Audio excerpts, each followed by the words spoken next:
Bom, boa noite a todos. Meu nome é Jéssica, eu sou médica neurologista e tive a honra de ser convidada pela equipe da OnePeer para mais esse webinar, né, OnePeer Talks. Hoje eu vou falar para vocês sobre como o canabidiol pode ajudar a modificar o futuro da neurologia. Aqui tem um pouquinho sobre o meu currículo. Sejam todos muito bem-vindos. Agradeço mais uma vez a toda a equipe. Vamos começar então.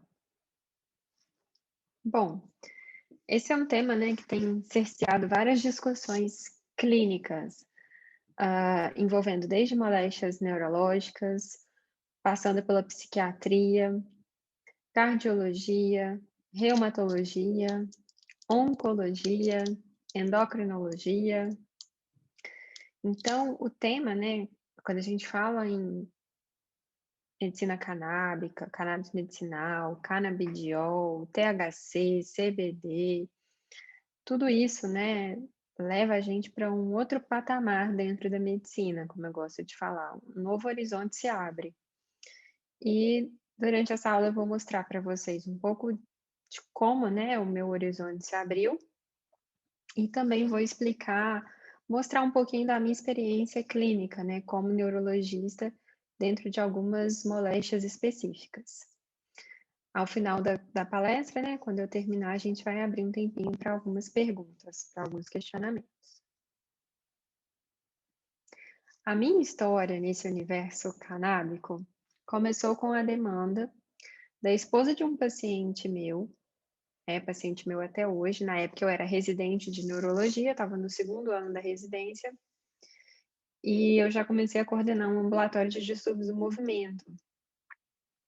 E aí, nesse ambulatório de distúrbios do movimento, tinha um paciente com doença de Huntington, que é uma doença neurodegenerativa com caráter genético, que leva o paciente a ter movimentos coreicos, né, que são movimentos involuntários, ele não tem controle, demência e depressão.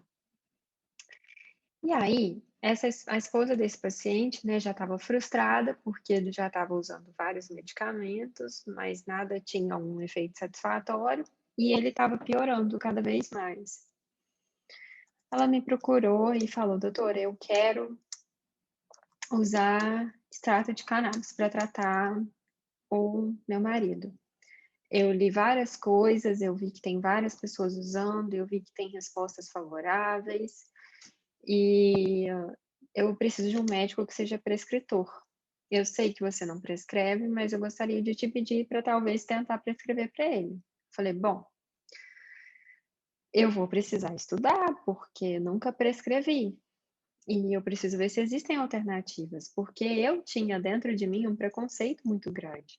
Até por questões pessoais, familiares, eu não queria usar isso nos meus pacientes. Eu ficava pensando, né, ainda daquela forma errada, né, juntando as duas coisas no mesmo processo, né, trazendo para minha prática médica o uso recreativo, o uso adulto, e são coisas totalmente diferentes, né. Hoje eu tenho isso bem claro dentro de mim. Então eu precisei vencer meu preconceito para poder estudar, e eu tinha meu incentivador pessoal, né, que é até hoje meu marido, o doutor Micael, que é uma pessoa super antenada dentro da medicina, que já vinha falando comigo, que eu precisava estudar essa parte, né, do canabidiol dentro da medicina, porque a neurologia ia realmente, né,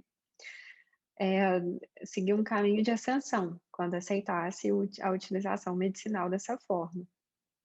Hoje a gente já está, né, num outro estágio, já se passaram vários anos disso, mas esse é um pouquinho de como se deu, né, esse início. E aí eu ficava me perguntando, né, onde eu ia começar a estudar. De repente, a gente que é médico, né, a gente tem uma plataforma onde a gente vai procurar as evidências científicas dentro da medicina, que se chama PubMed ou Medline. Entrei no Medline para poder fazer uma pesquisa e encontrei uma enxurrada de publicações, cruzando CBD, Neurology, CBD, né, neurologia, e fiz também uma pesquisa, né, específica para a doença de Huntington e encontrei várias publicações. E aí não tinha dúvida, né, essa minha pergunta: "Será que funciona mesmo?", foi respondida ali em alguns minutos e realmente funcionava. E aí eu prescrevi para esse paciente, e ele está usando até hoje com um controle sintomático bem importante, né, desse quadro aí da doença de Huntington. Quando a gente vai falar sobre a prescrição, né, sobre o uso de canabidiol dentro da medicina, a gente precisa mudar um pouco a nossa perspectiva, a gente tem que ampliar um pouco o foco, porque é muito importante a gente quebrar paradigmas, né, a gente mudar a nossa visão, porque na imensa maioria das vezes a gente vai ser massacrado pela sensação de que vai fazer mal, né, essa é a informação que a gente recebe o tempo todo. Não tem, evidência científica, pode trazer malefício, pode perder neurônio, e isso foi o que foi implantado dentro do nosso cérebro socialmente, dentro da medicina convencional, mais ainda da faculdade, né. Eu como professora, eu tento quebrar um pouco desse estigma, né, como eu precisei fazer sozinha, eu já tento fazer isso precocemente com os meus alunos. Mas a gente precisa ampliar os horizontes, a gente precisa olhar além do que a gente consegue enxergar, né. E aí essa foto eu coloquei para poder lembrar disso, porque não adianta a gente ver uma parte só, a gente precisa tentar ver o todo. E olhando para o sistema endocannabinoide, a gente consegue enxergar uma parte totalmente diversificada, né, do nosso corpo. E é sobre isso que a gente vai falar. Aqui eu trouxe alguns trechos, né, dessas referências bibliográficas que fomentam essa prescrição dentro da neurologia, né. A gente encontra frases do tipo, um tratamento do tipo SFBR, que significa simples, fácil, barato e racional. Se é racional é porque faz sentido, vai de encontro à fisiologia e à fisiopatologia de muitas doenças. Tem efeitos antioxidantes, anti-inflamatórios e neuroprotetores. E essa palavrinha neuroproteção é o que todo neurologista busca, é o que todo cientista voltado para a parte de neurociências busca, porque dentro da neurologia a gente vive uma situação bem complicada quando a gente vai falar sobre doenças neurodegenerativas. Então, falar da possibilidade de encontrar algo que seja neuroprotetor é, assim, a menina dos olhos, né? É o que a gente quer realmente buscar. Tem um notável potencial para se tornar um tratamento complementar em diversas doenças neurológicas. E as propriedades polifarmacêuticas inerentes aos botânicos de cannabis oferecem vantagens distintas sobre o modelo farmacêutico de alvo único atual. Hoje, na medicina, a gente vive o surgimento de vários anticorpos monoclonais, que a gente chama, né? Que é esse modelo atual de alvo único. Você vai ter uma medicação que vai agir num alvo específico. Mas isso tem efeitos adversos também. Não é porque é de alvo único que vai isentar o paciente de efeitos colaterais. O que também não acontece, né? A gente usando o canabidiol. É uma medicação também, como qualquer outra. Tem chance de funcionar e de não funcionar. Mas a questão é que é um tratamento que vai de encontro com a natureza do corpo. Então, a chance de que a gente tenha ganhos, né, que é o que a gente vivencia quando a gente prescreve, e a chance de efeitos adversos, muitas vezes, quando a gente tem ciência do tratamento, ciência dos efeitos colaterais que podem vir a acontecer, principalmente muitas vezes efeitos adversos relacionados aos medicamentos que o paciente já usa, a gente minimiza em muito a chance de que a gente tenha algum desfecho negativo diante dessa terapia.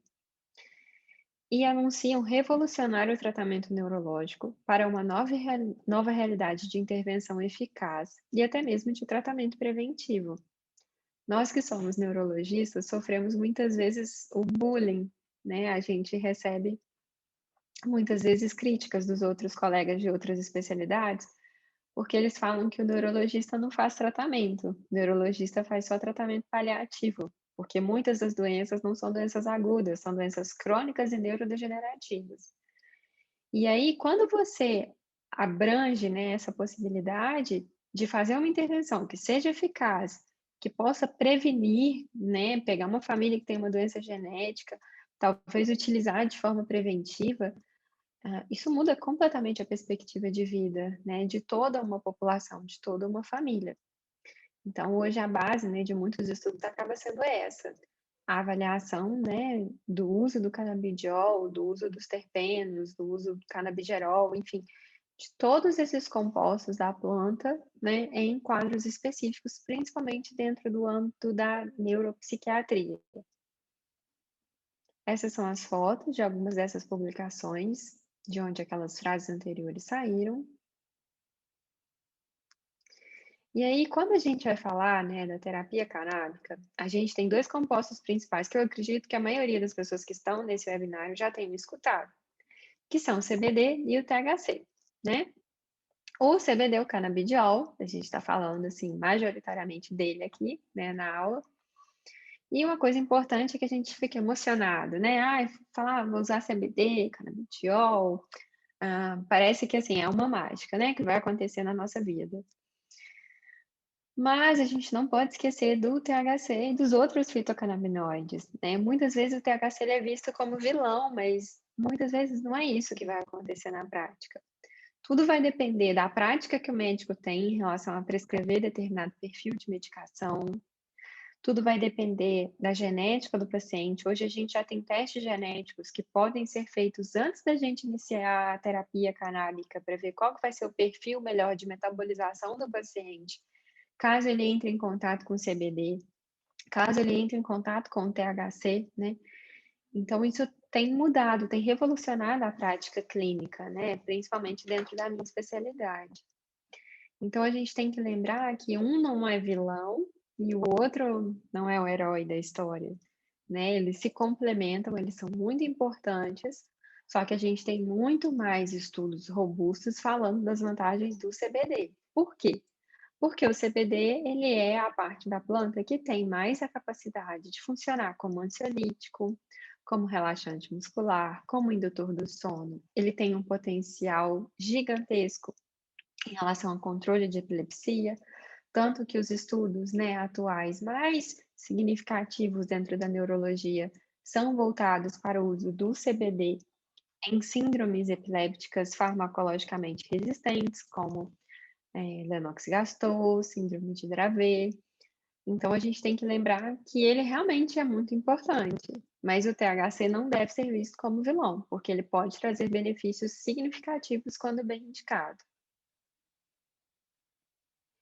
Por que que o tratamento é um tratamento, né, eu tenho repetido e frisado isso, é um tratamento fisiológico?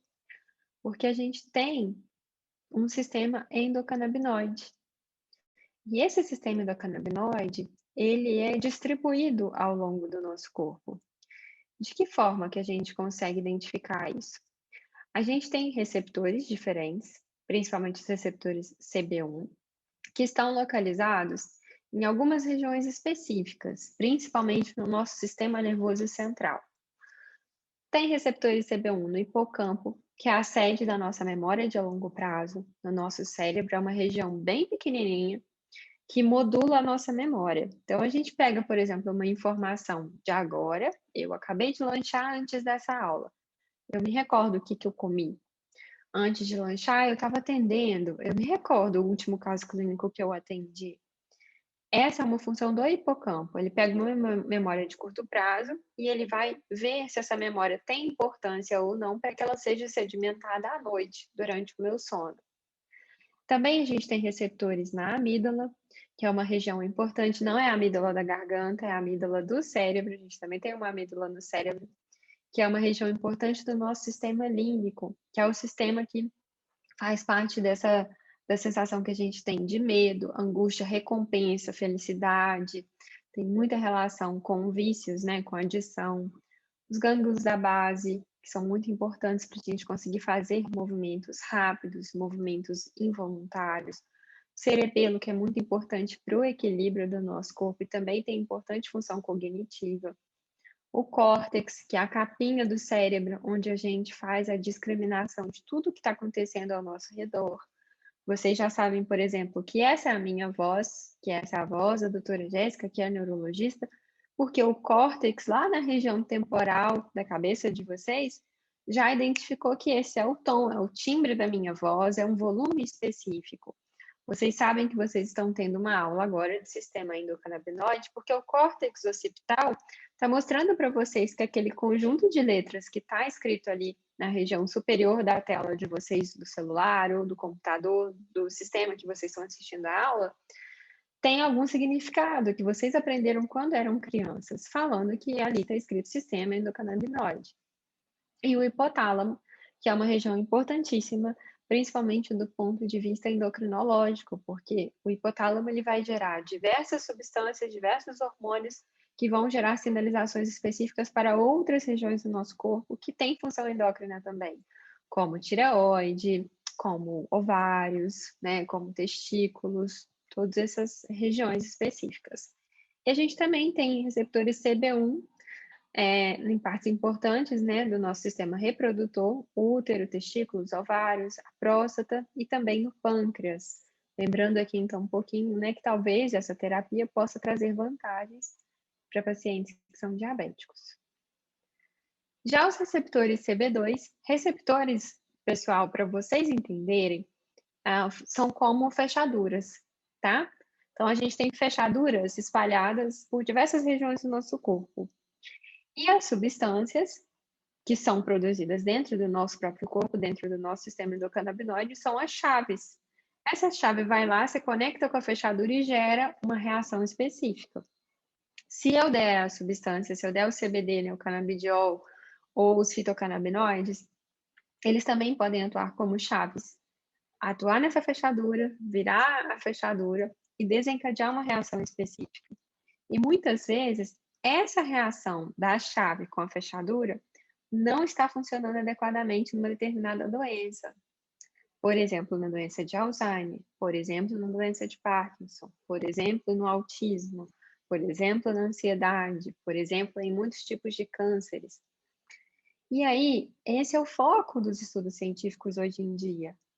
Tentar ver qual é a chave melhor para a fechadura que, quando conectadas, geram uma reação específica, e a gente tem o funcionamento orgânico das funções corporais. E o contrário também, quando isso não ocorre de forma adequada, por exemplo, se a fechadura deveria encaixar assim, mas ela encaixa desse jeito, que tipo de reação vai ser desencadeada e que manifestação clínica o meu paciente vai ter? Então, a gente consegue identificar, por exemplo, se vai ter uma doença de Alzheimer, se vai ter uma doença de Huntington, e é através disso, dessas terapias, dessas práticas, que a gente vem buscando encontrar os tratamentos que sejam mais eficazes para essas doenças, que infelizmente, né, até hoje a gente não encontrou uma cura, né? A gente então busca outros tratamentos que sejam mais eficazes para o controle sintomatológico desses quadros. E já os receptores CB2, essas chavinhas, né, essas fechaduras, que são também fazem parte do sistema endocannabinoide, são mais periféricos, que a gente chama. Essas fechaduras, elas estão mais distribuídas no nosso sistema imune. Então, quem tem doença autoimune, né, talvez possa ter fechaduras numa quantidade maior e poucas chaves.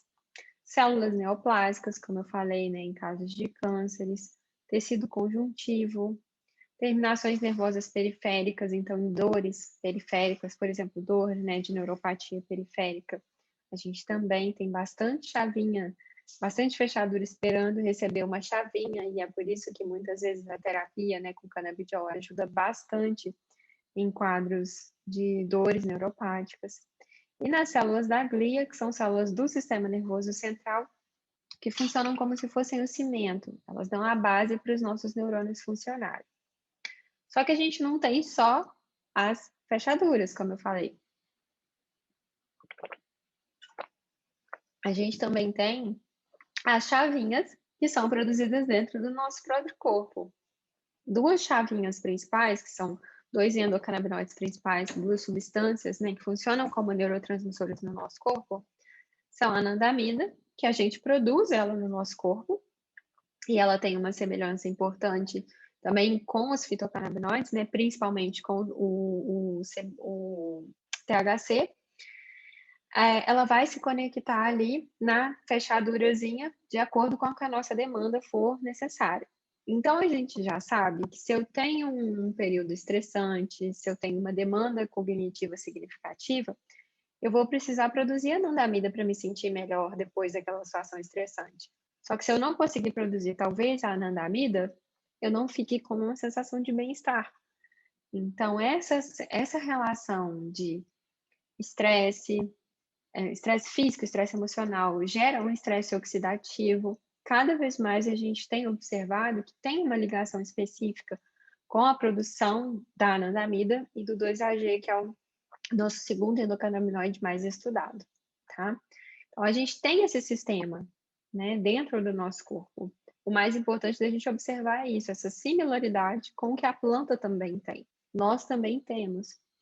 E a hipótese hoje em dia que permeia, né, que fica como protagonista de muitos estudos clínicos, é saber qual endocannabinoide está em falta, qual receptor precisa ser estimulado no tratamento de determinada doença específica, e lá atrás, lá no início, qual endocannabinoide está em falta, qual receptor não está funcionando bem na gênese de determinada doença específica. São hipóteses, né? Não tem nada que ainda seja comprovado como única hipótese científica, mas são hipóteses que são muito plausíveis, que fazem muito sentido, ainda mais se tratando de quadros neurodegenerativos. Esse sistema endocannabinoide, né, que a gente tem dentro do nosso corpo, ele é diferente dos neurotransmissores convencionais. Tenho certeza que a maioria aqui das pessoas já escutou falar de serotonina, né? Todo mundo sabe que quando a pessoa está ansiosa, depressiva, ela precisa usar a serotonina. Ela precisa fazer exercício físico porque isso vai gerar serotonina. Serotonina é um neurotransmissor do nosso cérebro, produzido, né, no nosso tronco, muitas vezes. Tem uma produção intestinal também que é importante, que leva para a gente uma sensação de bem-estar, parecida com uma sensação de bem-estar que a anandamida também leva. Só que a serotonina ela vai ser produzida o tempo todo e vai ficar armazenada em vesículas. Os neurotransmissores desse nosso sistema endocannabinoide não ficam guardados. Eles vão ser produzidos de acordo com a demanda. Isso significa que esse sistema precisa estar em harmonia, porque ele não tem reserva. Se ele não estiver funcionando bem, alguma repercussão clínica vai existir. E talvez as repercussões clínicas, que a gente tenta tanto tratar os sintomas, a gente não está conseguindo ir na causa porque a gente ainda não sabe qual que é a causa especificamente.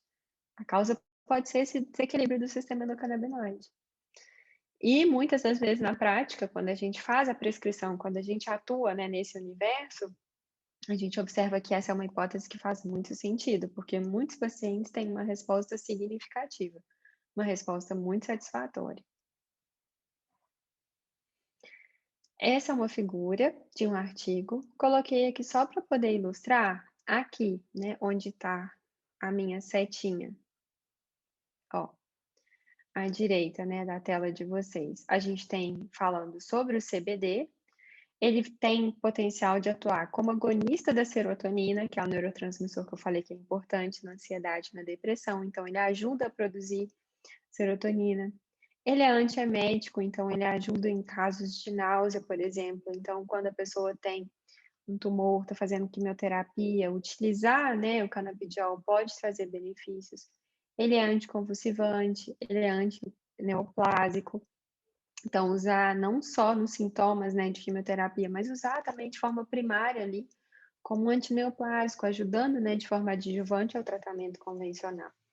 Ele é neuroprotetor, antioxidante, né, aqui falando da forma convencional, aqui falando da forma ácida.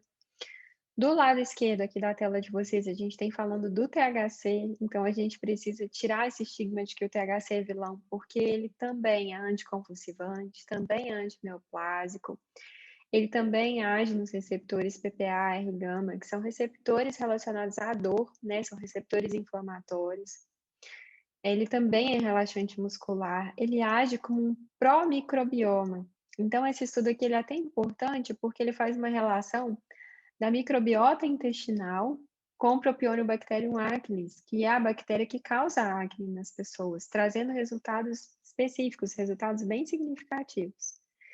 Então, a gente tem aqui compostos, né, que agem dentro da medicina de forma significativa numa gama significativa, né, de doenças de forma fisiológica, né, vão de encontro ao que a gente tem de demanda e que muitas vezes a gente ainda não tem uma resposta, né, tão abrangente no tratamento convencional. Falando especificamente da minha área, né, de doenças neurológicas, agora eu vou compartilhar um pouquinho da minha prática clínica.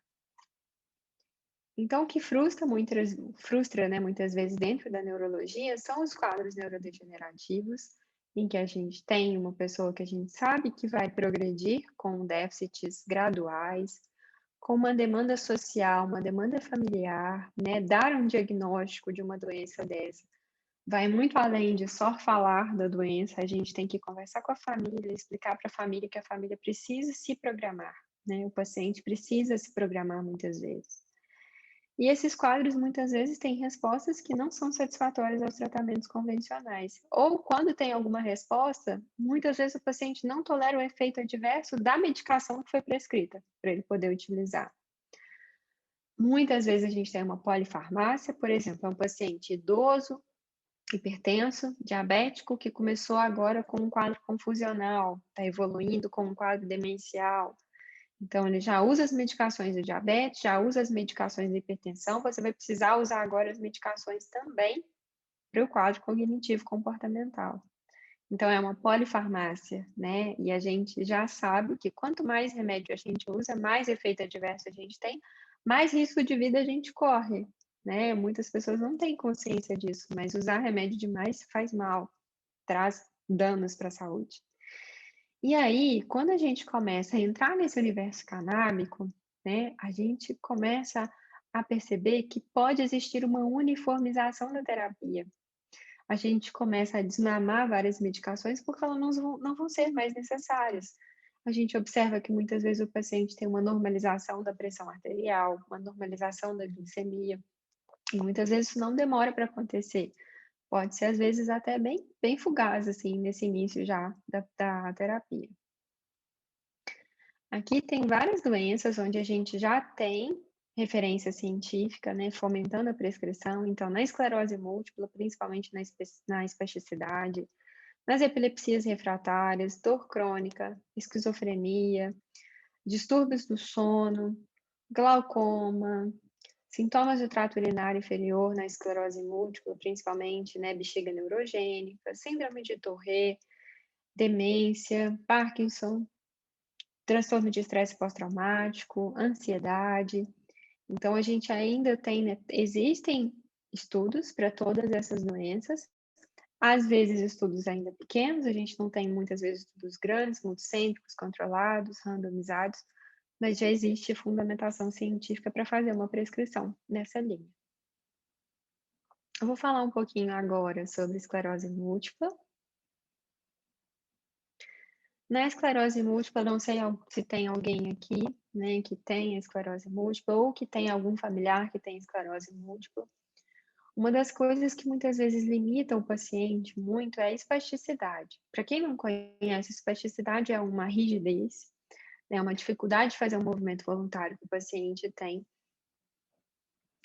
naquela região que foi comprometida no sistema nervoso central, do lado oposto. Então, se ele teve uma lesão da esclerose múltipla, que é uma doença neurodegenerativa, por exemplo, do lado esquerdo do cérebro, o paciente pode ter uma manifestação de fraqueza e, com o tempo, evoluir com uma rigidez no braço direito e na perna direita, dependendo do local do cérebro que foi comprometido.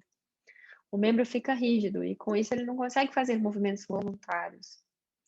Muitas vezes pode acontecer dor por conta dessa lesão, né, neurológica, o paciente pode ter dor neuropática. Uma das principais queixas dos pacientes, não só que tem esclerose múltipla, mas que tem doenças autoimunes em geral, a esclerose múltipla também é uma doença autoimune inflamatória, é fadiga. Então, muitas vezes o paciente está estável, não tem surtos, mas ele queixa de fadiga, ele não consegue ter disposição para fazer nada. A gente tem aqui um potencial, né, usando o canabidiol, de imunomodulação, porque como eu mostrei no slide anterior, a gente tem já, né, indícios de que ele seja anti-inflamatório, que ele seja neuroprotetor. E um dos questionamentos é em relação à neurogênese. Até pouco tempo atrás, se falava que os neurônios não regeneravam. Hoje a gente já sabe que os neurônios regeneram sim, só que numa velocidade pequena em comparação com outras células do nosso corpo. E existem estudos demonstrando que a utilização do CBD pode gerar neurônios novos. Então, quando você está falando de uma doença que você tem perda neuronal, existe uma substância que pode trazer formação de neurônios novos, essa é uma perspectiva muito significativa, porque você, com neurônios novos, pode recuperar algum tipo de função que você tenha perdido. Na vida real, né, na prescrição, no controle dos pacientes, como que isso funciona? Quando a gente usa o CBD, o canabidiol isolado, a gente tem muita resposta desses sintomas associados à esclerose múltipla. Então, a gente tem uma melhora importante, muitas vezes, da fadiga, a gente tem uma melhora importante da dor. Muitos dos pacientes com esclerose múltipla sofrem de quadros psiquiátricos associados, muita ansiedade, ou então depressão, ou então síndrome do pânico. E aí, com o CBD, a gente tem uma resposta muito importante desse aspecto. Quando a gente usa óleos que são full spectrum, que a gente chama, né, que são óleos que contêm o CBD de forma majoritária, na maioria das vezes, né, são óleos ricos em CBD, mas ele também tem THC e os outros fitocannabinoides, a gente observa que existe uma melhora da performance clínica e funcional do paciente. Então, a gente pode ter uma melhora da marcha, uma melhora da força, uma melhora geral. A gente precisa muitas vezes, em se tratando da espasticidade, né, objetivamente falando só dela, a gente precisa associar o THC, na imensa maioria das vezes, porque só o CBD sozinho não consegue controlar a espasticidade de forma abrangente, então a gente precisa complementar com um óleo que tem um pouco de THC, e alguns estudos têm mostrado um melhor controle radiológico. Talvez porque, como a esclerose múltipla é uma doença, né, que vai dando várias lesões, né, vai perdendo bainha de mielina, vai fazendo várias lesões cerebrais, e o uso, né, dessa terapia tem um potencial imunomodulador, se eu tenho menos inflamação, porque o remédio está ajudando, eu vou ter menos lesão cerebral. Então, esse controle radiológico é relacionado a isso, às ressonâncias, né, que o paciente vai fazer. Agora, o segundo polo, né, dentro da neurologia, o primeiro relacionado, né, às publicações científicas da medicina canábica, né, em associação com a espasticidade na esclerose múltipla é a epilepsia. A gente tem várias publicações muito grandes, robustas, significativas, com uma qualidade bem exuberante, falando de síndromes epiléticas farmacorresistentes. O que é isso? A pessoa tem epilepsia, né? Epilepsia, o que a gente gera, né, de protótipo na nossa cabeça é aquela doença que a pessoa cai e tem convulsão, né? Fica se debatendo, baba, fica rígida, né? Fica com a boca roxa, que é o que a gente chama de cianose. Mas não é só esse tipo de crise, né? Esse é um tipo de crise epilética, que é o que a gente chama de crise tônico-clônica. Existem vários outros tipos de crises epiléticas. Tem crise, por exemplo, que o paciente fica só parado, tem crise que o paciente mexe só o braço, tem crise que o paciente sente só medo, tem crise que o paciente faz só vômito. Então, tem vários tipos de crises epilépticas, muitas. E existem crises epiléticas que são farmacorresistentes. O que isso significa? A gente usou duas famílias diferentes de drogas em doses máximas toleradas pelo paciente, mesmo assim o paciente não para de ter crise. Então, esse é um quadro epiléptico farmacorresistente. E aí, o que a gente faz? Muitas vezes a gente vai associando mais medicação, só que eu já te expliquei lá que nem sempre usar muitas medicações é sinônimo de felicidade e de bom tratamento. O que acontece muitas vezes? Existem algumas síndromes epiléticas, as mais comuns são a de Lennox-Gastaut, Dravet, o complexo da esclerose tuberosa, síndrome de West, onde a gente tem crianças que fazem crises epiléticas, às vezes 1000 vezes por dia, e não respondem bem a nenhum medicamento. Para responder bem ao medicamento, ela precisa ficar sedada em casa, porque é preferível ela ficar sedada do que ela ficar tendo crises epilépticas o tempo todo, degenerando o cérebro dela de alguma forma.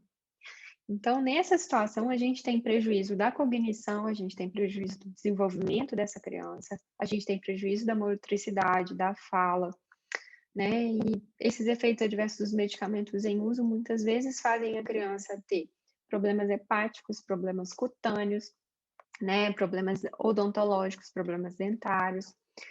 Então, é uma situação, né, que quem vivencia em casa, uma criança, um adolescente que tem uma síndrome epiléptica, sabe da dificuldade que é muitas vezes fazer a criança ter qualidade de vida. Só que quando a gente vai falar da terapia canábica, a gente acaba usando um medicamento que tem um efeito reverso de paralisação, de stop dessas crises epilépticas.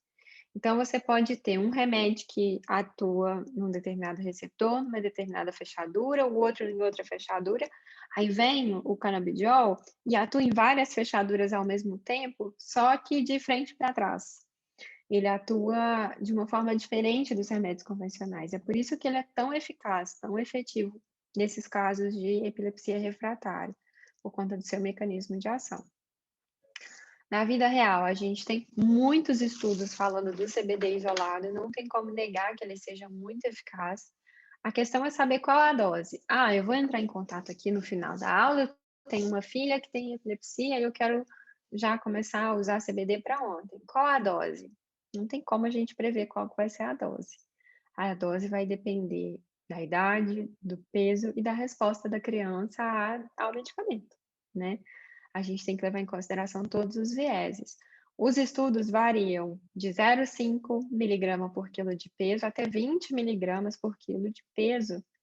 Então, é uma faixa muito variável, né? O que vai determinar o que vai ser efetivo? A experiência de quem prescreve, de quem acompanha a criança e, lógico, a resposta da criança, né, ao medicamento. Então, não tem como a gente fazer receita de bolo, não é a mesma dose para todo mundo, o tratamento é muito individualizado. Essa é uma das peculiaridades, né, dessa terapia, né, do uso do canabidiol. É uma terapia muito individualizada, os pacientes têm que ter, né, o paciente ou a família tem que ter muita consciência sobre subir a dose, descer a dose. É um tipo de terapia que exige um cuidado muito específico da família e do paciente em união com o médico. E é medicamento, né, gente? Eu não posso deixar de falar isso, porque a gente não pode falar que vai ser um passe de mágica, que vai resolver todos os problemas. Muitas vezes, na primeira droga que a gente passa, na primeira concentração que a gente prescreve, não vai resolver. A gente muda a concentração, a gente muda o tipo de óleo, a gente usa uma planta que tem um outro mecanismo de ação para complementar aquele primeiro medicamento.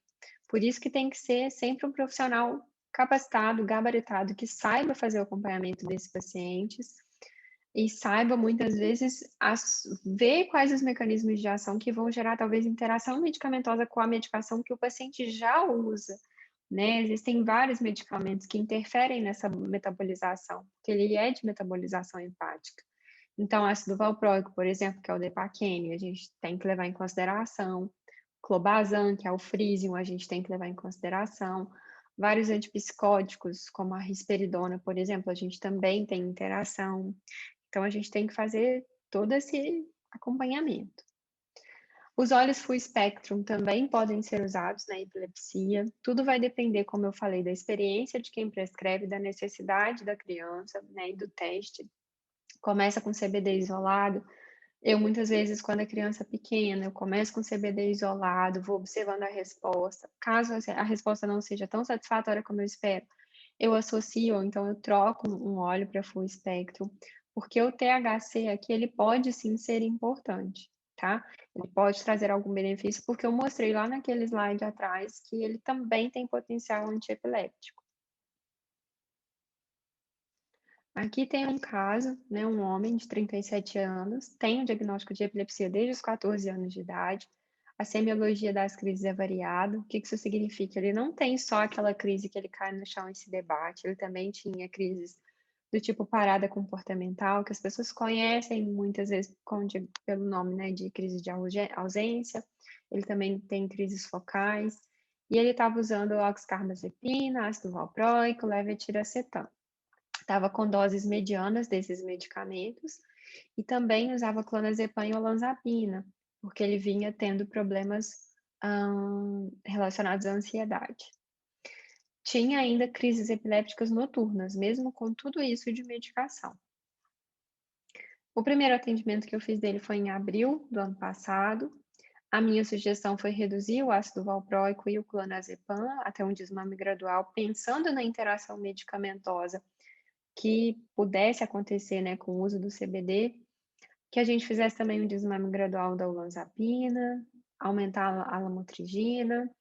E aí eu passei para ele o Ampere Full Spectrum, tem 1.500 miligramas num frasco de 30 ml, e a gente foi fazendo uma introdução gradual, de 0,5 ml, aproximadamente 10 gotas por 10 dias, e aumentando 10 gotas a cada 10 dias até que ele chegasse na dose de 1 ml 3 vezes ao dia.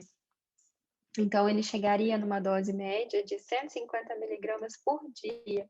Essa é uma dose baixa, é uma dose baixíssima, na verdade, de 0,5 miligramas por quilo de peso por dia.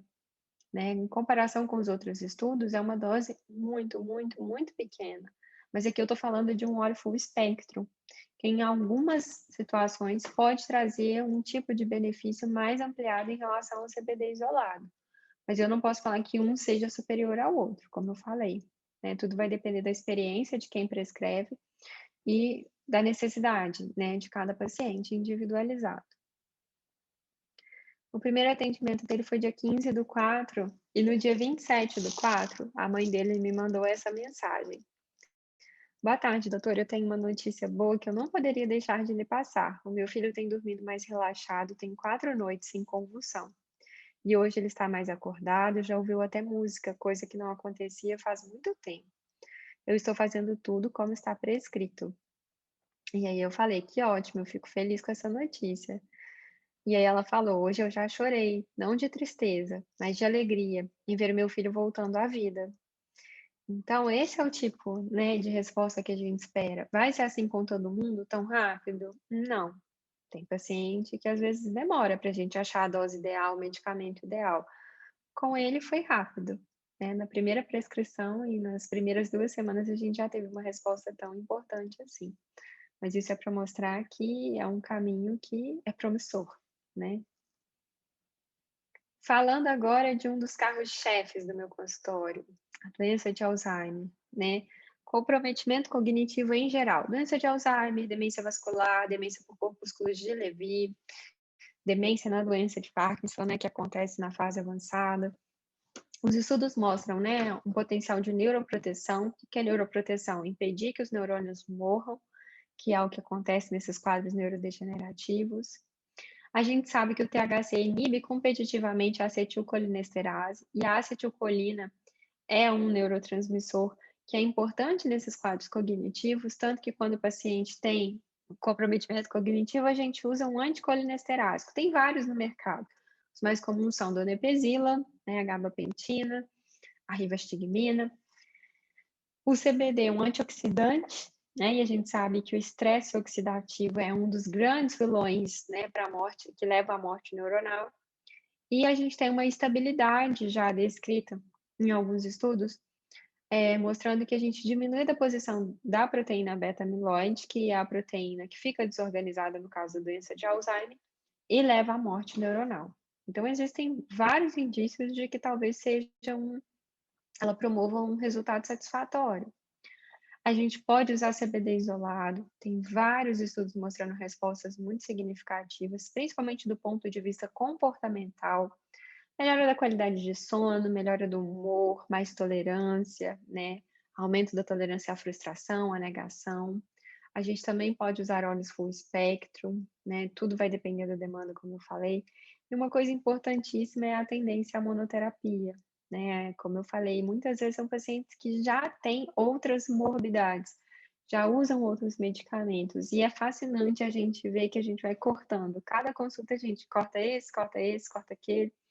E o que é importante falar é que o que acontece muitas vezes, né, que o paciente às vezes faz consulta comigo, que sou neurologista, com cardiologista e com endócrino, né, porque ele está agora com comprometimento cognitivo, é hipertenso e diabético. Aí ele começa a ter crises de hipoglicemia. Isso acontece, assim, muito. Começa a ter crise de hipoglicemia depois que começa a terapia canabinoide. Aí fez crise de hipoglicemia, vai no endocrinologista. Aí o endócrino vê e fala: "Ah, mas é lógico que isso aí é o CBD que está fazendo mal, tem que parar de usar isso." Na verdade, não é assim, o CBD não está fazendo mal, o CBD está conseguindo regular a função pancreática do paciente, diminuir a resistência insulínica periférica, quando a gente está falando de diabetes tipo 2. Então, não é o CBD que está fazendo mal, pelo contrário, o CBD está fazendo bem, ele está restabelecendo o equilíbrio do organismo. O que que a gente tem que fazer? Tem que tirar o CBD? Não. Tem é que diminuir o hipoglicemia via oral que ele está usando, tem é que diminuir a quantidade de insulina que o paciente está usando. E aí a gente vai conseguindo normalizar e, com isso, diminuir os efeitos adversos dessas outras medicações que o paciente tem. É importante fazer um controle glicêmico antes de começar a terapia canábica e principalmente nos primeiros meses, tá? É importante fazer um controle da pressão antes de começar, porque a pressão também pode cair. Eu começo com doses muito baixas, mas tem colegas que começam com doses mais altas, e isso pode fazer uma hipotensão com uma frequência maior. Então é importante orientar isso para a família, fazer o controle da pressão antes para ver como é que está ficando, fazer o controle da pressão nos primeiros meses para que o paciente não caia. Por exemplo, eu já tive paciente que fez síncope, né, bateu a cabeça depois que começou a fazer a terapia. Então a gente precisa falar com a família sobre o que a gente precisa esperar e como vão ser feitos esses cuidados durante essa primeira parte do tratamento. Outro carro-chefe, né, que eu atendo muito e sou apaixonada, é a doença de Parkinson. Como eu falei, né, eu já fui coordenadora de um ambulatório de distúrbio do movimento, então atendia muito paciente com doença de Parkinson, com tremores, né, Huntington, coreias, distonias. E aí esse é um dos ramos, né, a parte dos distúrbios do movimento dentro da neurologia é um dos ramos que tem se mostrado receptivo também para usar canabidiol, né. A gente tem já estudos mostrando também uma neuroproteção, lembrando que a doença de Parkinson também é neurodegenerativa, né, como a doença de Alzheimer, são coisas diferentes, mas pertencem à mesma família.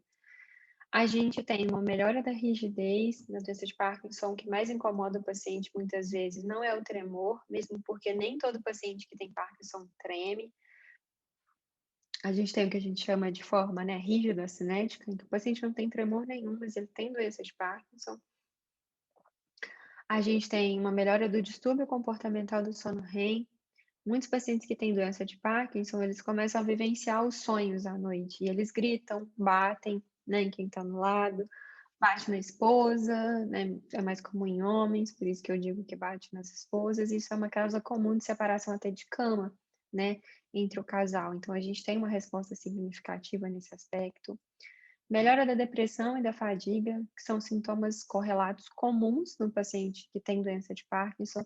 A depressão, inclusive, pode começar muitos anos antes dos sintomas motores, né? Então, fazem parte da fase pré-motora da doença de Parkinson, que a gente gosta de falar, e o CBD ele tem se mostrado eficaz muito, de forma bem ativa, no controle desses sintomas. Na vida real, a gente pode e deve usar o CBD isolado, mesmo porque na fase avançada a gente tem pacientes muitas vezes que têm quadros de alucinação visual, alucinação auditiva. Então, muitas vezes, se a gente já entra com um óleo que seja full spectrum, a gente pode proporcionar um aumento desse quadro de alucinação. Não é sempre, mas pode acontecer. No caso de usar óleo full spectrum, o THC é importantíssimo para a rigidez, né? Então a gente observa uma melhora da rigidez e do tremor também, associando o THC às vezes numa dose até mais alta. A gente também observa essa tendência à monoterapia, eu vou mostrar para vocês um caso real falando sobre isso, né? Tirar esses outros remédios que o paciente vai usando. E precisa tomar cuidado, né, com as alucinações em fases mais avançadas, como eu falei. Aqui é um casinho, uma mulher de 92 anos, tem 15 anos de diagnóstico de doença de Parkinson, diabética há 30 anos, mas nunca foi aderente ao tratamento, nunca gostou de fazer dieta, sempre gostou de comer doce, comer bolo, torta, pão, aquele perfil que a gente está acostumado. Né? Da maioria dos pacientes que têm diabetes não gostam muito de aderir muito bem ao tratamento. Eu conheci essa paciente no hospital, ela estava internada em janeiro de 2020 por um quadro de pneumonia. E me chamaram porque ela estava muito rígida na cama, ela não conseguia se movimentar de um lado para o outro, muito desorientada, já tinha iniciado um quadro demencial associado. E aí me perguntaram o que a gente podia fazer. Ela usava todos esses remédios, né, já usava insulina regular, já usava Lantus, que é uma insulina de ação prolongada, medicação para o coração, já usava medicação para a parte cognitiva. E aí ela iniciou o tratamento com o medicamento Full Spectrum em agosto de 2020. Demorou de janeiro até agosto, porque eu tentava conversar com a família, mas a família ainda tinha muita resistência. Então a gente tentou usar outros tipos de tratamento, eu também trabalho com medicina antroposófica, então a gente tentou usar outras coisas, né, fora da alopatia, porque a alopatia já tinha tentado muita coisa e não tinha funcionado. E a gente teve uma resposta, mas não teve uma resposta boa. E aí eu sempre insistindo com eles: "Vamos usar CBD, vamos usar CBD", aí eles aceitaram. A gente começou com uma dose pequenininha, dose de bebê, fomos subindo até 18 gotas 3 vezes ao dia, o que equivale a 0,72 miligramas por quilo de peso por dia, em média. E antes, essa paciente não tinha tônus para ficar sentada. O que isso significa? Ela não conseguia ficar sentada, ela era acamada, né, para sentar ela na cadeira de banho era difícil. Não comia com as próprias mãos por conta da rigidez, ela não conseguia fazer esse movimento, né, o braço dela era duro, rígido, e estava com dificuldade para engolir líquidos. Aí a família me mandou no dia 25 de novembro, né, observem a diferença aqui da lista dos remédios, ó, o remédio que estava aqui, 1, 2, 3, 4, 5, 6, 7. Para a lista dos remédios, ó, de novembro, né, agosto até novembro. 1, 2, 3, 4, 5, menos 2 remédios. E olha só que interessante, ó, ela penteando o cabelo dela com as próprias mãos, sentada na cadeira.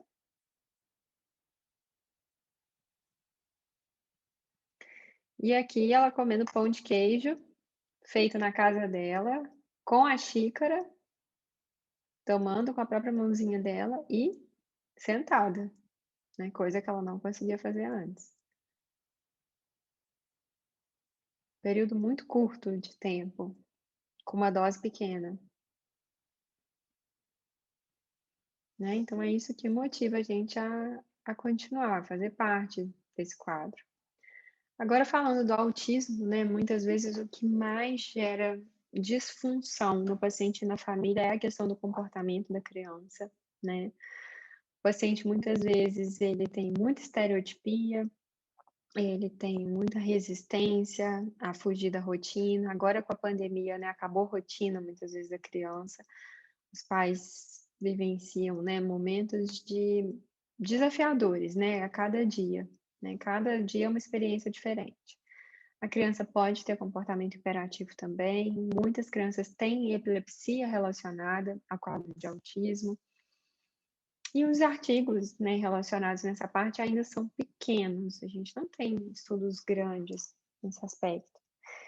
Não tem nada ainda que seja padronizado para o tratamento de autismo, a não ser a risperidona, que é um neuroléptico que vai ajudar um pouco nessa questão comportamental, mas não age na causa.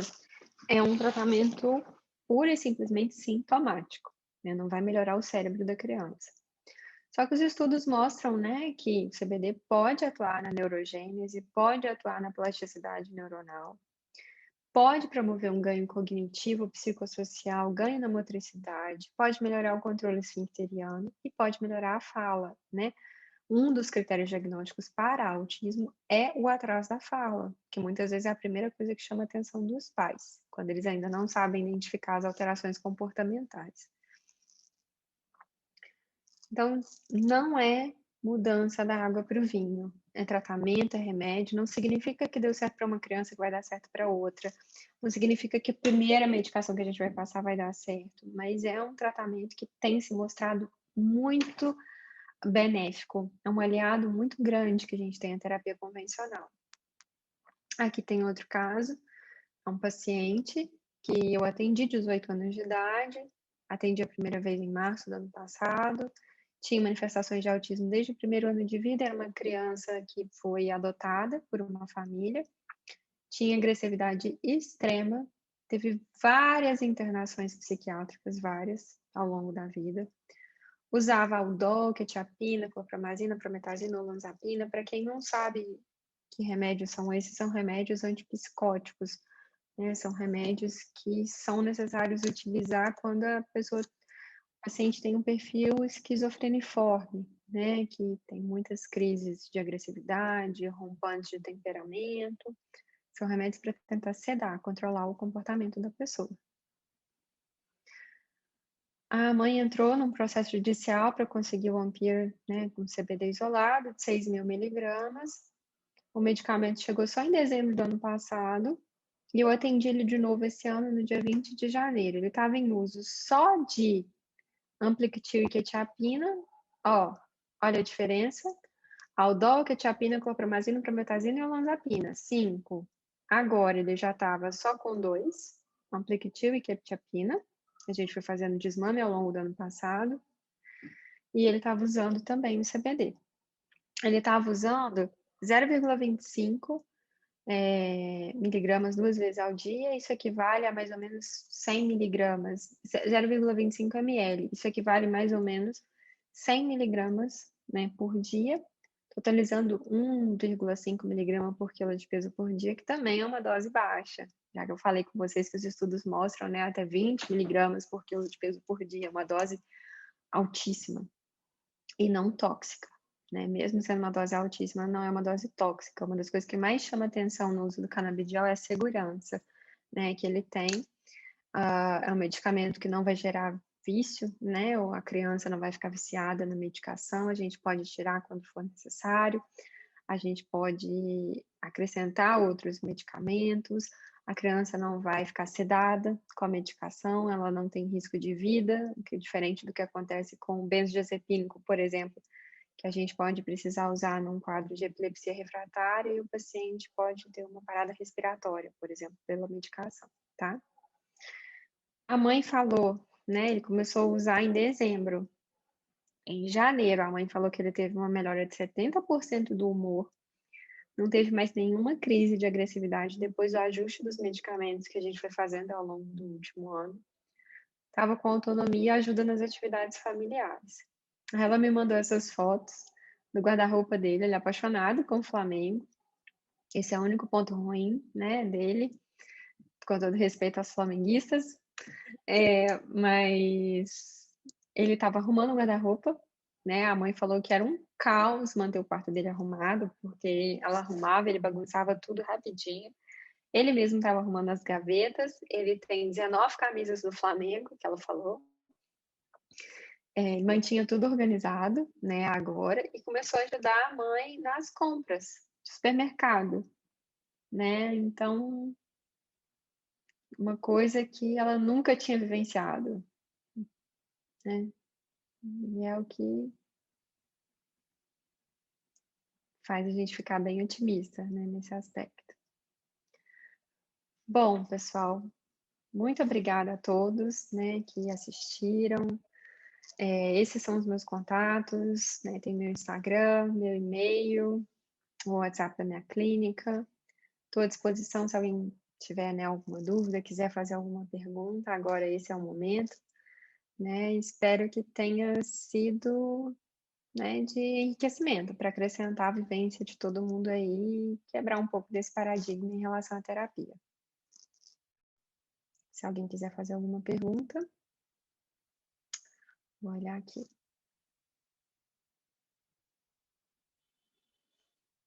Rafael perguntou: boa noite, Jéssica. Você já observou significativa regeneração neuronal utilizando CBD em pacientes com Alzheimer? Rafael, eu não tenho como medir isso no aspecto radiológico, se foi isso que você está querendo me perguntar, né? Eu não tive como fazer uma avaliação quantitativa e qualitativa numa ressonância, avaliando o hipocampo, por exemplo, que é essa região, né, que fica bem atrofiada no paciente que tem doença de Alzheimer. O que eu posso te falar é que existem estudos em animais demonstrando uma regeneração neuronal nessa parte, e a gente observa que clinicamente muitos pacientes têm ganho de função cognitiva. Então, o paciente tem ganho de linguagem, ganho da fala, melhora comportamental. Tem um vídeo no YouTube do senhor Ivo, que é bem emocionante. Se vocês colocarem para assistirem, vocês vão ficar bem emocionados, assim. Quem tem familiar com Alzheimer, é só colocar o senhor Ivo, lá, chama Curando o Ivo com Cannabis Medicinal. É bem interessante. Quem quiser assistir no YouTube é muito emocionante, tá? Então eu não tenho como medir, né? Eu não sou estudiosa nesse aspecto, né? Eu não faço pesquisa científica para medir volume hipocampal, não tenho como te responder isso na minha prática. Mas eu posso te falar que clinicamente os pacientes, na maioria das vezes, têm resposta. Lembrando, gente, não vai ser da primeira vez, é remédio. A maioria das pessoas respondem muito bem ao CBD, mas às vezes a gente chega numa fase que a gente precisa mudar a medicação. Às vezes não vai ser o primeiro óleo que a gente vai escolher que vai dar certo, a primeira concentração. É tratamento. Tem que lembrar que tem efeito adverso também, pode ter interação medicamentosa. Então, não é oba-oba, não adianta sair fazendo de qualquer maneira, usando qualquer tipo de óleo, fazendo qualquer coisa, tá? Pessoal, aqui em cima, ó, tem o que e em cima na tela de vocês, assim. Vocês podem clicar aí e escrever as perguntas aí que eu vou respondendo, tá? Franklin, obrigada, Franklin, pelo elogio. Martins de Oliveira, João Luiz. João, tem algum estudo relacionado à ansiedade? Tem uma chuva de estudos relacionados com a ansiedade, João.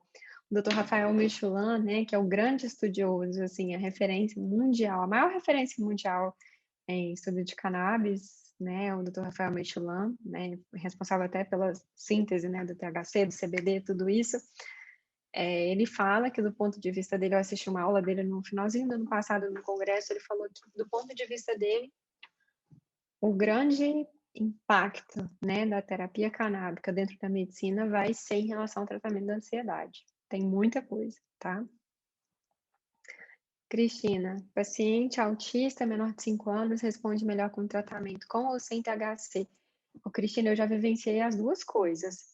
Eu já vivenciei paciente que ficou bem, super bem, com CBD isolado, mas que precisou num determinado momento a gente aumentar a dose, a gente fez o que a gente fala, né, de férias, né, do CBD, a gente às vezes tem que tirar a medicação um certo tempo para dessensibilizar esses receptores, né, essas fechadurazinhas. A gente voltou com a dose, mas não teve uma resposta tão satisfatória como da primeira vez. E aí eu coloquei um óleo full spectrum e consegui ficar numa dose pequenininha e o paciente teve ganho. É muito individual, depende muito. Quando é muito pequenininho, eu gosto de tentar manter CBD isolado o máximo que eu consigo. Mas quando já é maiorzinho, assim, acima de 4, 5 aninhos, às vezes eu já entro até direto com óleo full spectrum, tá? Dependendo do perfil comportamental da criança. Se for muito agitado, eu não gosto de entrar, não, tá? Eu evito. Mas isso é uma percepção pessoal. Douglas, quais efeitos colaterais? Ótima pergunta. Os efeitos colaterais mais comuns são sonolência, né, que é um dos efeitos principais do CBD, ele induz o sono, ele é relaxante muscular, tudo vai depender da dose da pessoa, não quer dizer que todo mundo vai ficar com sono, tá? Na verdade, é raro quando a gente começa a terapia o paciente ficar com sono. Mas paciente muito idosinho, eles respondem diferente a tudo, então tem que tomar muito cuidado. Sonolência, hipotensão, pode ter hipoglicemia, mas os mais comuns são sonolência e redução da consistência fecal. As fezes podem ficar amolecidas, não diarreia, mas mais amolecidas. Pode ter rubor facial também, isso pode acontecer, tá? Francisco. Olá, Jéssica. Minha mãe está com início de atrofia do hipocampo e a psiquiatra entrou com galantamina. Ela usou bastante medicamentos diferentes, como alprazolam, diazepam, quetiapina.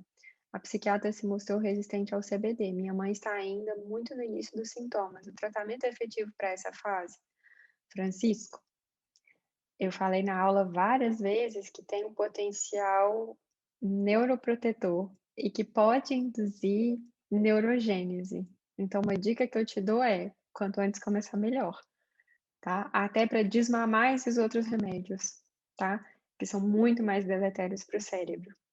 Então, assim, da minha vivência quanto antes começar, melhor, tá? Mas procura alguém que saiba fazer essa interação, tá? Do dos efeitos das medicações, de tudo isso, tá? Mas olha, corre, quanto antes começar melhor, assim, você não vai se arrepender. Gelson, obrigada pelo elogio, Gelson. Quanto em relação das pessoas ainda terem o pé atrás com canabidiol, qual a sua resposta para familiares? Eu sempre explico, né, que é um medicamento, que eu não estou falando do que a pessoa vai fumar, eu não estou falando de um uso adulto, uso recreativo, eu estou falando de uma medicação. E eu sempre dou outros exemplos, né? Eu falo do captopril, que também foi sintetizado do remédio de uma cobra. Eu falo do glifage, que veio a partir da pata de vaca, né? Eu dou vários outros exemplos. Como eu já trabalho muito com fitoterapia, eu já trabalho com essa questão de medicina integrativa, para mim, muitas vezes é mais fácil abordar esse outro lado, né? E eu falo da minha experiência. Eu falo que eu também já tive resistência, mas que eu tenho exemplo prático e que eu posso mostrar esses exemplos, né? E aí, contra fatos não há argumentos. Se eu abro uma página do Medline e encontro lá 10 mil artigos falando de CBD e Alzheimer, se a família ainda está resistente, é uma escolha deles, é o tempo deles, e eu respeito. Aí eu vou para outro tipo de terapia, mas eu falo que pode trazer benefício. Mas eu não posso impor nada, né? Porque tudo que é imposto parece que atrai, né? Aí a pessoa vai ter efeito diverso, a família vai ficar com o pé atrás, igual aquela paciente que eu mostrei para vocês. Eu falei sobre isso em janeiro, a família foi aceitar em agosto. Eu deixei, eu ia falando, eu ia tocando, eu peço para a família se informar, para pesquisar, para fazer tudo isso, sabe? Então, assim, tem que ser um tratamento, o Gelson, que assim, a gente precisa andar junto. Não adianta eu prescrever sozinho, porque se a família não quiser, dá tudo errado. Porque é um tratamento que começa com uma dose pequena, a gente vai subindo a dose devagar, a gente tem que usar a menor dose possível. Se tiver efeito colateral, a família precisa me comunicar, eu preciso dar resposta, a gente precisa usar outras coisas. Então, assim, é uma terapia muito individualizada.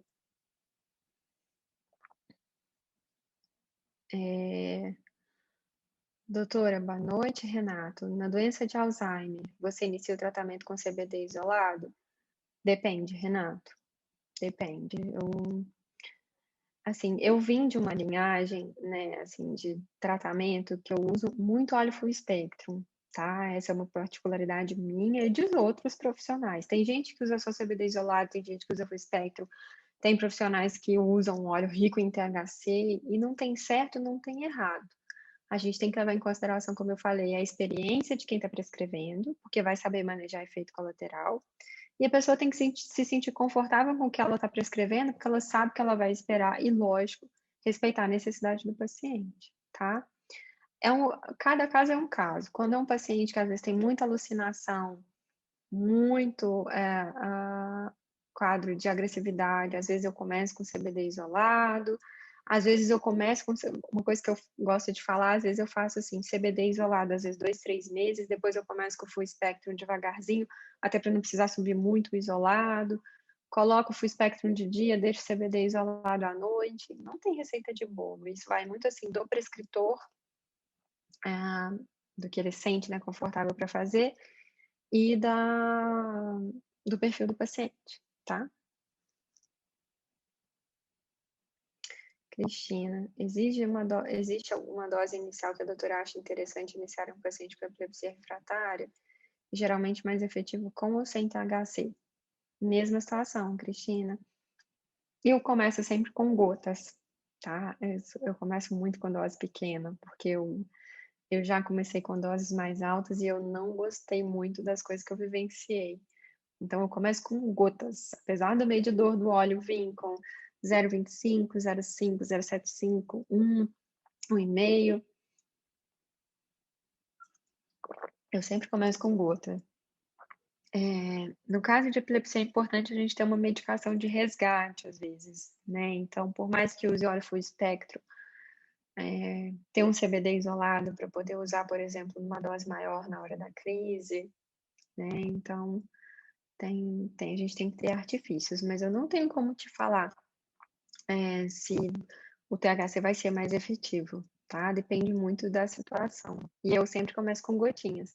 Eu começo, às vezes, com criança, uma gotinha uma vez ao dia, daí 3 dias eu aumento para 2, depois aí 5 dias eu aumento para 10, Os meus pacientes sabem que eu vou subindo bem devagarzinho. Gente, eu vou tentar responder mais 3, tá? Por causa do horário. Andréia, boa noite. Fiquei encantada pela sua pouca idade e tanto conhecimento. Obrigada, Andréia. Já rodei o Brasil com minha filha. No momento estamos usando CBD, mas percebo que a neuro ainda não está sabendo medicar. Gostaria de saber se atende algum plano de saúde e quando podemos agendar uma consulta. Não atendo por plano de saúde, Andréia. Minha consulta é demorada. Eu sempre falo isso com os pacientes, porque todo mundo fala, mas você não atende por plano, que pena. Não atendo, porque o tipo de consulta que eu faço, com o tempo que eu levo, não dá para fazer por plano, tá? O plano não valoriza muito quem é mais abrangente nesse aspecto, quem precisa de um tempo maior para poder atender. Porque o tempo que eu levo para explicar a terapia, só o tempo que eu levo para explicar a terapia não dá para fazer parte do plano de saúde, né? Imagina atender, explicar, falar, explicar onde vai comprar, como é que vai fazer essas coisas, é muito tempo. Para agendar a consulta, pode usar esse telefone, é o 32, né, o DDD 999168539. A minha secretária é a Luísa, tá? Francisco Fernandes. Tá só complementando os remédios que ela tá usando, então, assim, Francisco, isso aí tem que avaliar em consulta. Eu não vou poder falar aqui sobre efeito adverso dos remédios que ela tá usando, nem indicar alguma coisa agora. Douglas, grato pela resposta anterior. Em quais momentos é interessante usar o THC? Olha, Douglas, o THC ele é importantíssimo para dor, muito importante para espasticidade, né? Então, espasticidade para esclerose múltipla, para paciente que já teve AVC, ajuda bastante. Para a rigidez da doença de Parkinson, ele é importante. E o THC é importantíssimo como antiemético. Então, se você tem, por exemplo, um paciente oncológico que tem dor, está fazendo quimioterapia, está vomitando muito, usar CBD isolado não traz muito benefício, tá? Então, pode até trazer benefício do ponto de vista, assim, comportamental, de ansiedade, né, do paciente ficar mais tranquilo, mas para a náusea em si, para a dor, o THC ajuda muito nesse aspecto oncológico, tá?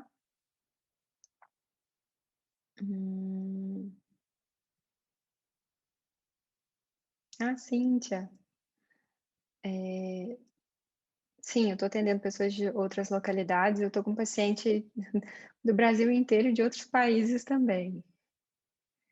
Obrigada, pessoal elogiando. Rafael, minha mãe está com acompanhamento há cerca de 2 anos, recebeu diagnóstico de Alzheimer precoce, tem 55 anos. No último ano, observei o embaralhamento da linguagem que está se agravando, dificuldade na nomeação de objetos e pessoas em um primeiro momento, e hoje a ausência dessa nomeação, além de sintomas comportamentais como hiperatividade e agressividade que fazem fundo a intensa negação do seu quadro. Em um quadro precoce como este, as chances de recuperação com a utilização de CBD são mais altas?